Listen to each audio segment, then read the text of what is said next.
Assalamualaikum warahmatullahi wabarakatuh. Kembali lagi dengan channel saya.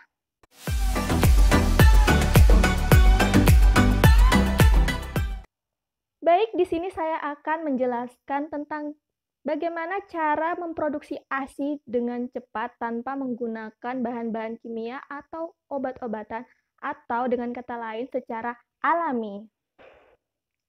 Sebelum kita lanjut, ada baiknya kita sama-sama membangun channel ini dengan cara like dan subscribe, dan juga berikan komentar serta saran kalian melalui kolom komentar di bawah ini untuk membangun channel ini. Ada banyak sekali cara untuk memperlancar produksi ASI, antara lain dengan cara teknik menyusui, breast care dan pijatan, pemilihan KB, kemudian teknik memompa ASI, lalu metode skin to skin, juga mengonsumsi makanan yang dapat memperbanyak ASI. Untuk konten kali ini, saya akan menjelaskan tentang makanan yang dapat memperlancar produksi ASI itu. Video kali ini saya akan memberikan 5 bahan yang akan memproduksi ASI secara cepat. Di sini juga saya menyampaikan beserta penelitian yang relevan. Jadi, nanti kita bisa lihat bersama-sama penelitian apa saja yang tentang hal-hal apa saja yang nanti akan saya sebutkan. Yang pertama adalah daun kacang panjang. Daun kacang panjang mengandung saponin dan polifenol yang dapat meningkatkan kadar prolaktin dalam tubuh sehingga dapat memperlancar produksi ASI. Kemudian yang kedua ialah buah pepaya. Buah pepaya itu mengandung lactogogum atau laktogenik. Ini adalah ASI booster. Biasanya ini sudah dimanfaatkan dalam obat-obatan dan itu sangat-sangat mahal. Jadi apa salahnya kita mencoba dengan bahan yang alami ini? Kemudian yang ketiga ialah jinten hitam. Jinten hitam ini sama dengan buah pepaya karena mengandung lactogogum atau laktogenik. Yang keempat ialah sari kacang hijau. Sari kacang hijau mengandung B1-tiamin untuk memperkuat sistem saraf dan menyampaikan pesan kepada hormon oksitosin untuk memperlancar produksi ASI. Dan yang terakhir atau yang kelima adalah daun kelor. Daun kelor ini mengandung fistoterol yang dapat meningkatkan produksi ASI. Selanjutnya mari kita lihat penelitian-penelitian relevan yang sudah saya kumpulkan. Di sini kita lihat bukti jurnal pertama tentang kacang panjang. Di sini judulnya pengaruh konsumsi daun kacang panjang terhadap peningkatan produksi ASI pada ibu menyusui. Jadi kita lihat di sini di mana buktinya. Nah, di sini dia letaknya. Daun kacang panjang mengandung saponin dan polifenol yang dapat meningkatkan kadar prolaktin. Kadar prolaktin itu ialah kadar yang dapat meningkatkan produksi ASI ya, Ibu. Kemudian kita lihat di sini hasil dari pembahasannya. Dengan demikian dapat dinyatakan yang ini ya. Dengan demikian dapat dinyatakan bahwa pemberian sayur daun kacang panjang dapat mempengaruhi peningkatan produksi ASI ibu menyusui di wilayah kerja Puskesmas Jambula. Oke, jadi itu. Kemudian bukti jurnal yang kedua ialah pengaruh buah pepaya terhadap kelancaran produksi ASI pada ibu menyusui di Desa Wonokerto, wilayah Puskesmas Petarongan, Jombang tahun 2014. Jadi di sini pepaya ya. Di sini kita bisa lihat laktogogum merupakan obat yang dapat meningkatkan atau memperlancar pengeluaran air susu.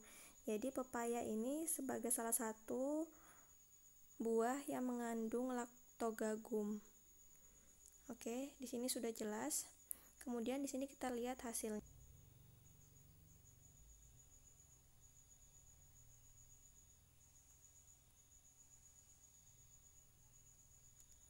Di sini ya.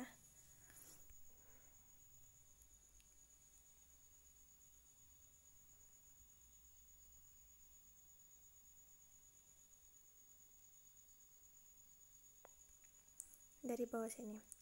Hasil penelitian ini juga menyatakan bahwa peningkatan produksi ASI juga dirangsang oleh hormon oksitosin. Peningkatan hormon oksitosin ini dipengaruhi oleh polifenol yang ada pada buah pepaya yang akan membuat ASI mengalir lebih deras dibandingkan dengan sebelum mengkonsumsi buah pepaya. Jadi kita sudah bisa lihat di sini bahwa ada pengaruh besar juga dengan mengkonsumsi buah pepaya.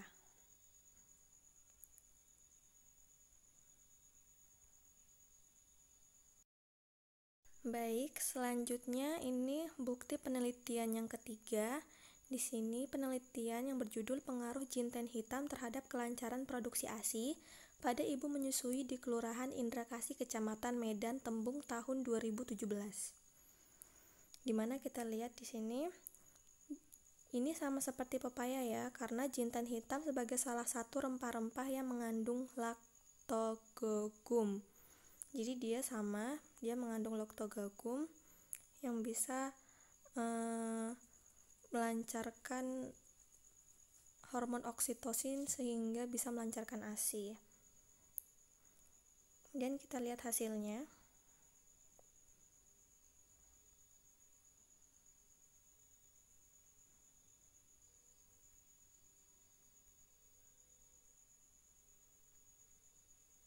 Di sini ya.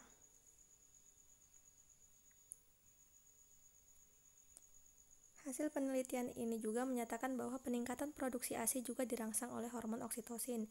Peningkatan hormon oksitosin dipengaruhi oleh lactogogum yang ada pada jinten hitam yang akan membuat ASI mengalir lebih deras dibandingkan dengan sebelum mengkonsumsi jinten hitam. Jadi di situ sudah jelas ya.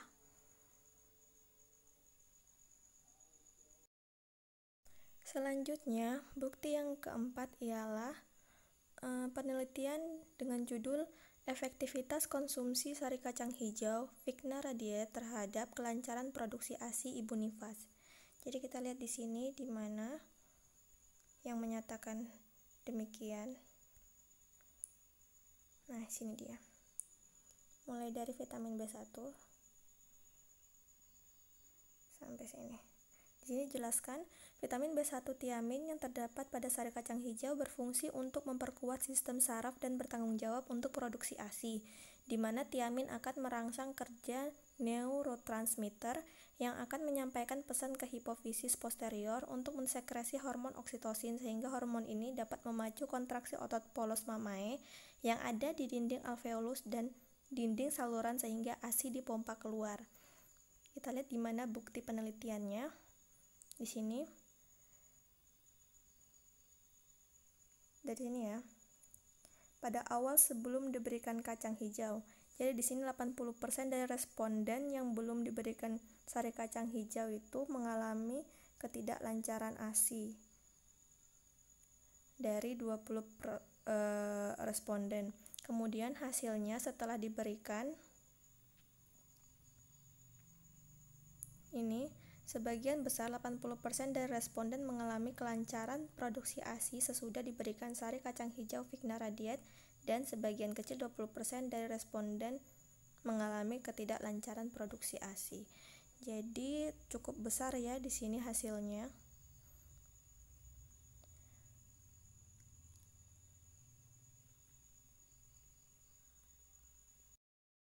Kemudian yang terakhir atau yang kelima ialah bukti penelitian dengan judul hubungan konsumsi daun kelor dengan pemberian ASI eksklusif pada ibu menyusui suku Timur di Kelurahan Kolua, Kecamatan Maulava, Kupang. Di sini kita lihat buktinya ialah ini ya.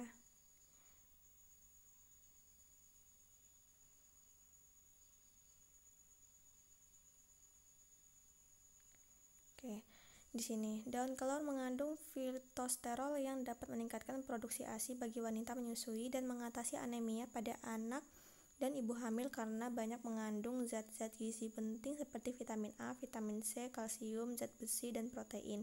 Penelitian ini menemukan pada ibu-ibu suku Timor di Kelurahan Kolua, Kecamatan Maulava, Kupang, terdapat kebiasaan mengkonsumsi makanan berupa kacang-kacangan dan daun-daunan seperti daun katuk dan daun kelor untuk meningkatkan atau melancarkan produksi ASI.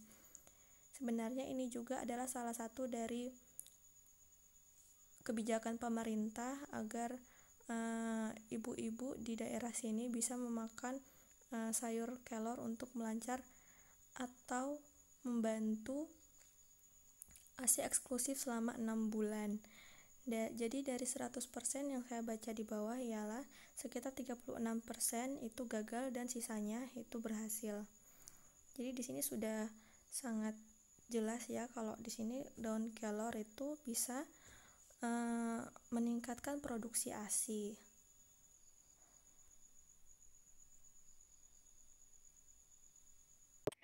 Cara konsumsi bahan di bawah ini salah satunya ialah buah pepaya, akan saya jelaskan.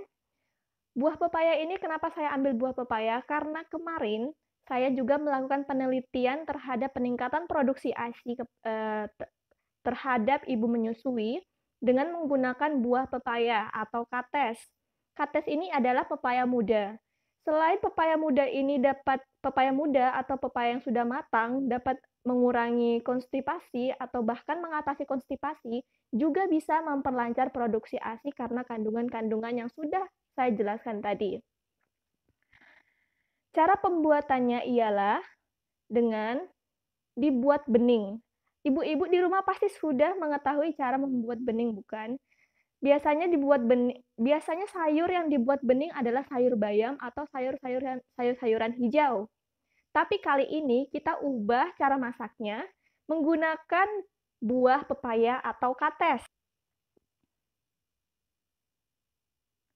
Setelah itu, dimakan 3 kali atau 2 kali sehari selama 1 minggu sampai 2 minggu.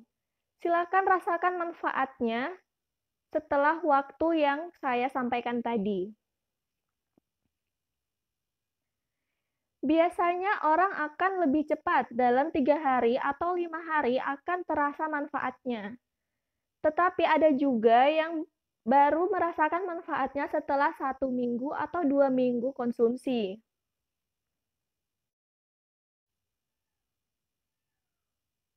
Karena ini adalah salah satu terapi, ada baiknya kita jangan sampai bosan mengonsumsi makanan ini. Nah, untuk kebaikan ibu dan bayi. Sekian dari saya. Apabila ada saran dan komentar, silahkan klik kolom komentar di bawah. Wabillahi taufiq wal hidayah. Wassalamualaikum warahmatullahi wabarakatuh.